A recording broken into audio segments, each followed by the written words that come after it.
Hello everyone, it's Richard Wade from ruralcrimes.com. Just a quick video really. I want to take you on a little journey into the criminal world that I sometimes operate in. So today I'm in the middle of nowhere on the outskirts of a farm somewhere in the northeast of the United Kingdom, literally miles from anywhere. The location that I'm currently at is beautiful, it's scenic, it's so out there it's untrue. It doesn't belong to me, but I do know the landowner. So I've had a chat with the landowner a couple of weeks ago, and we have agreed that I can just turn up whenever I fancy with a view to look around and see what I can see and get away with, as if I was a criminal. So the guy who owns the place, he doesn't know I'm here today, and nor do the guys that I may encounter. There's a number of workers that I could possibly encounter today. If I do, that will be interesting to see how they react to a random guy in a camouflage jacket and a phone on a stick in front of his face talking into the camera. I'll be very intrigued as to how they react to that scenario and what action they will take from a security perspective. The main aim of this is rural crime, and more importantly, rural crime prevention. So my name is Richard Wade. I come from ruralcrimes.com, and what I do is I gather information and intelligence and I turn it into training material and online courses so that people who own farms in the States and businesses in the rural community, or indeed people who live in remote locations, can access our training material and take on board the key messaging and keep themselves, their families and their businesses safe from the scourge that is the rural criminal. Let me tell you a little bit about rural criminals. They're not fly-by-night amateurs. These rural crime gangs are well-funded, very, very well organised and extremely efficient. They are skilled in the art of surveillance, in the art of looking at properties and businesses, and with a particular view to establishing whether or not they're an easy target. If they are, they'll be in. They'll steal all your stuff, they'll take away your kit, ruin your business and be gone. Before you know it, your GPS unit or your tractor equipment or your quad or your ATV or your motorbike or your Land Rover will be on the other side of the world, transported through very efficient and effective networks and communication lines that they've already established to get rid of their booty. So they're on the ball, they're switched on, and they know how to get in stealthily, get your stuff and be gone. But of course it's all preventable, isn't it? So my aim in life is to do what I'm about to do now, take you around an establishment and highlight to you areas of vulnerability, with the main aim of to try and convince you to get you and your staff onto my training course. It's an online training course at ruralcrimes.com. It's an online training course. And what we've done is we've put together a resource that you can take advantage of. So we've gathered information on the criminals, how they operate, what they look for, and more importantly, give you an opportunity to go and assess your own vulnerabilities before the criminals do. And if you do that now in the cold light of day, then you will be able to plug any gaps that you find, and we help you to identify those gaps, because at the end of our training course there's a wonderful checklist that you can download and go around your own premises and businesses and ask the questions about security. And of course, if you then find any vulnerabilities, you're in a great position to plug those gaps, to get rid of those sort of weaknesses before the criminals come to find them. I keep looking down, I don't want to trip over on this video. So there, let's have a look around there. So what have I done today? So I've come in, you can see I'm in the middle of nowhere. It's so remote, it's untrue. I've had a wander in across the hills and the mountains. It took me about an hour to get here. And as I'm not trying to hide, by the way, so if I get captured, if I get caught or seen or challenged, then fine, well done to the gang here, sort of thing. But I'm going to walk around now. I'm going to show you this particular farmstead and just see what we can see. So imagine we're criminals then. So we're here now and our aim is to nick stuff. We want to get away with the landowner's property, whether that be vehicles, fuel, trailers, anything really, whatever I can get my greasy hands on. I happen to be alone today, but often the criminals work in gangs, and they work and turn up with trailers and their own vehicles, often parked nearby, so that their ill-gotten gains can be quickly moved, transported away and gone forever. So as we round the corner here, I'm going to show you the vehicle now. I'll have a quick look around. I can't see any body around at the moment. There's a workshop behind me here, which I'll take you in shortly. But the first thing I've encountered is this. These are worth a few quid. This is a John Deere, and let me take the camera inside the cab here so you can see what I can see. And what you can now see is the keys in the ignition. So this is now fair game. Just for good measures, look, we get a bit of what looks like gamekeeping and lamping, rabbit shooting equipment. We've got a tripod, a few spots and some gloves. So if we wish, we can now take ownership of that. Something else I've just noticed here, I won't get the number plate in obviously. So there's a gator, but here on this side, look, is a trailer. Now this trailer, is what I can see, yeah, it's not secured in any way, shape or form, so that can now become part of my booty, and I can hitch it up to that John Deere there, and whatever I find in here, I'm going to walk into this workshop area now. Let's have a look.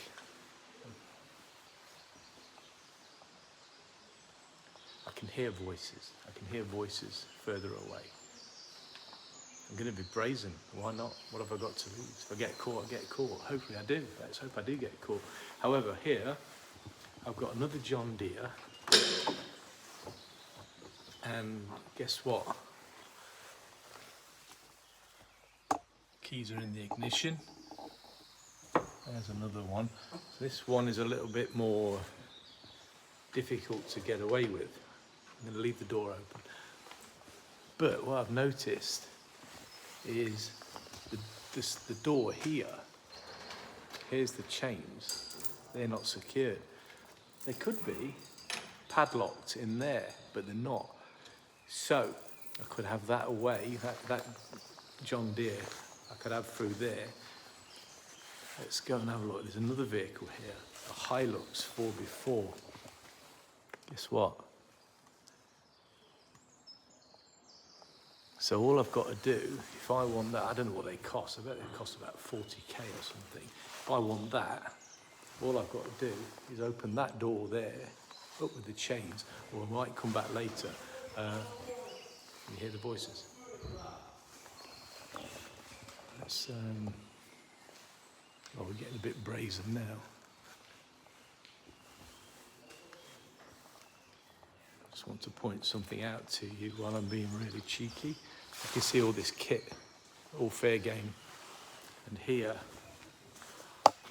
I've got more keys in ignition on what looks to be a rather nice ride-on mower. It's got the rollover protection and everything. It's looking good. Now here, in front of me, is a boat. I wouldn't nick a boat. What I noticed on the floor down there, sure we don't get the boat naming, is the outboard engine. How easy would it be for me to nick that? While I'm about it, I'll chuck the leaf blower in the back of one of these vehicles or that trailer, and then as I make my exit already, I've got a good day's work done. You know, I've made a fair bit of money now because I can move all of this on quite easily. Let's go back outside. Yep. Got a feeling I'm probably going to get caught, but we'll see how it goes. I'm going to turn around. Careful I don't get the registrations in, but over there we can see more trailers, nice quiet location, everyone's going about the business, everyone's ignoring me, well they haven't seen me, so, but there's people around there, I know they are. So what's the message here then? The message is really straightforward, isn't it? If you, let me come out of the way, if you own a rural business, if you have a rural property, if you live out in the sticks like here, where literally I've got over there, I've got a mountain, over that side I've just got 30, 40 miles of open space, you're fair game. You're really easy to stake out. I can wander in, don't even have to come in your premises. You know, I can set myself up a hide anywhere I like, get my binoculars and just sit and watch what's going on. I can make notes of what time your staff start work. I can make notes of when they go on their breaks, where they go, what they do. And I can identify the perfect opportunity for me and my accomplices to zip in, get your vehicles, load up your own trailer, fill those trailers and those vehicles with your stuff, your leaf blowers, your strimmers, your portable chainsaws, you name it, and then we're gone and you'll never see it again. So does that cause you a problem? Well, yes, it does. It might be insured. In fact, most of your kit's going to be insured. If you're running a good business, you're going to have good business insurance. So the kit's going to get replaced. We know that, and that's fine. That's what insurance is for. But what insurance can't buy you is the replacement for the downtime and the disruption to your business. So if you lose your tractor, or you lose the GPS tracking unit from the top of it, or you lose all your strimmers and your chainsaws, or your quad bikes, or your ATVs, or your John Deeres, well, they can't be replaced overnight. There's a lead-in period for these things. And so you're then left with a business that doesn't operate for however long it takes to replace those items. That's downtime, that's lost money. But it's a bit more than just the financial side. So rural crime comes with a personal and a mental health cost as well. You know you've been violated, you've been victimized, and that leaves you and potentially your family or your wife, your children, your partners, leave you feeling vulnerable. And a lot of the time, rural crime is perpetrated by nasty people who aren't averse to violence in the pursuit of getting what they want from you. So there might be the violence or the threat of violence included in rural crime, particularly if you encounter them or stop them during the act of stealing your stuff from you. So it's a big problem, money-wise, time-wise, business-wise, stress-wise, being a victim-wise. But you don't have to be a victim. That's what I want to stress today. Why don't you do what I've just done today? Why don't you get a camera, and why don't you think like a criminal? Put yourself in the mind of the criminal and review your own premises. So go and have a look around. Is your fuel locked up? Are the keys taken out of the ignitions of your vehicles? And how do your staff and your workers actually act at work? Are they security conscious? You need to get to the position where you and all of your team are trained to think rural crime prevention, and then put in a series of actions that stop you being victimized. It's very, very straightforward. All you need to do, let's start with the basics. Go back to basics. Think like a criminal. Look at what the criminal looks at. Identify your own weaknesses and vulnerabilities, and then very simply, in the theme of back to basics, plug the gaps. If you plug the gaps, the criminals will go somewhere else. When I come and look around, if I see everything's padlocked, there's no keys in the vehicle ignitions, my fuel stores are locked up, there's no GPS tracking units, there's nothing that's easily taken like strimmers and chainsaws and leaf blowers, engines from boats. If they're not around, if they're locked behind a padlocked door, I'm gone, and I'm moving down the road and I'm going to look at your neighbour and I'm going to see how vulnerable they are. So think like a criminal and take preventative positive action. The way forward, of course, is to now go to ruralcrimes.com and get yourself on our training course. It's a short course, it's fully online, it's very reasonably priced, and it will take you through the mindset of the criminal. We'll give you some information about the scale of the rural crime issue. We'll put some numbers on it based upon surveys and studies that have been taken over many years. So we'll give you some facts and figures, some real world facts. Then we'll identify what those criminals look for. Why are they picking on you? Why have you become the target? What do they look for? What makes you vulnerable? But then more importantly, we'll tell you how to plug those gaps. What you can do in your farm, your estate, your business, or your rural domestic dwelling, what you can do to make yourself less of a target. You don't want to be an attractive target to highly organised, well-funded, switched-on criminal gangs. You want to be the opposite. You want to be the premise where they think, oh, that's not a good thing to go and steal from. I'm going to get caught, or everything's locked away, everything's secured. Don't be that place that is easily targeted and picked upon. Be the one where it's a difficult job, it's going to get people caught, and they're going to move on and leave you alone. So that's the end game. Do the training course. When you get to the end of the training course at ruralcrimes.com, what you can do is download the tracking action list that we've put together free of charge for you.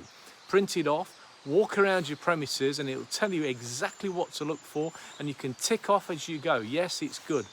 My fences are fixed, my gates are locked, the padlocks are good, the lighting works, all my keys are out the ignition, my fuel supplies are locked off, I remove my GPS from my tractor at the end of the day. Tick, tick, tick, tick, tick.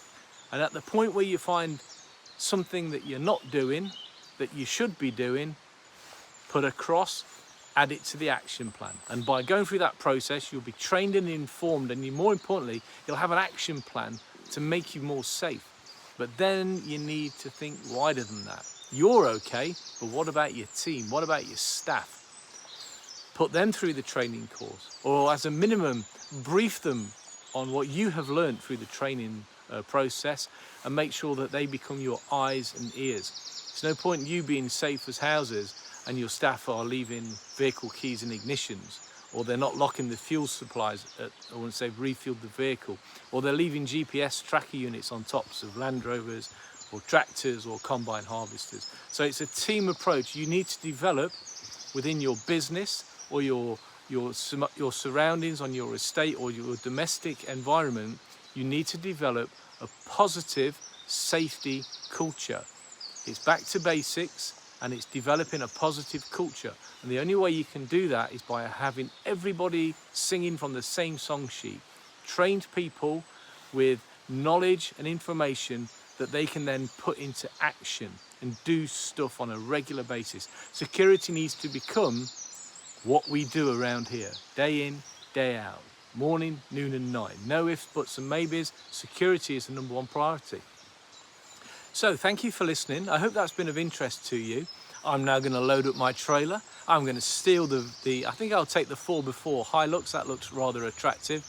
I'm going to hitch up a trailer, fill it full of all the goodies I can get my greasy hands on, and then I'm off for a drive through the countryside, and all of that kit will either find its way onto a local market, or someone I've already identified to buy it from me, or any high-end items, big stuff like quads, ATVs, John Deeres. I'll probably have them stripped down, put in a container and ship them off to either Africa or Eastern Europe within the week. And I'll have already established how to do that as well.